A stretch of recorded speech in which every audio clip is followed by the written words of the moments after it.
Pemirsa, dari total 5.181 siswa tingkat sekolah dasar di Kabupaten Batanghari, 25 diantaranya dipastikan tidak bisa melanjutkan ke jenjang pendidikan tingkat SMP lantaran dinyatakan tidak lulus dari sekolah.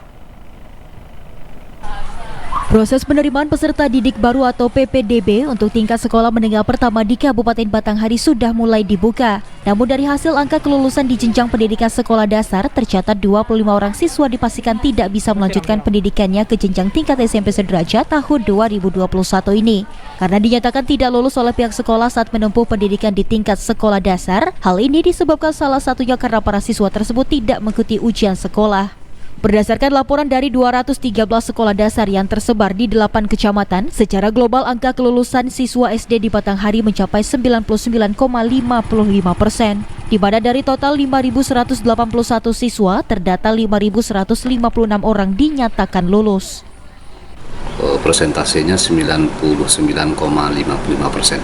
Dari jumlah peserta secara keseluruhan 5.181 yang tersebar dari 213 SD sekolah dasar, yang tidak lulus ada 25 orang. Yang tidak lulus pada umumnya tidak mengikuti ujian sekolah.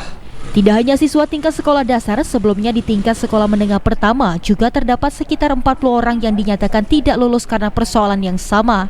Untuk menekan dan mengantisipasi agar tidak lagi ditemukan siswa yang tidak lulus sekolah, pihak Dinas Pendidikan Batanghari akan berupaya memaksimalkan kembali pembelajaran secara tatap muka. Perdana Trio, Jambi TV. Dinas Pendidikan Kabupaten Sarolangun masih lihat perkembangan kasus COVID-19 untuk menerapkan proses pembelajaran tatap muka.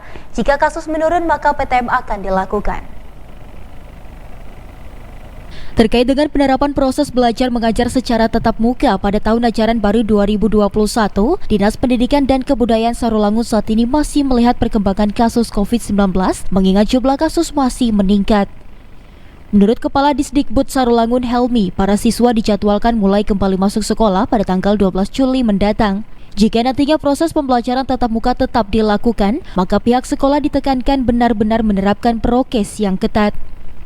Helmi juga mengatakan pihak sekolah diperbolehkan menggunakan dana BOS untuk pencegahan COVID-19 di sekolah, seperti pembelian masker dan sebagainya.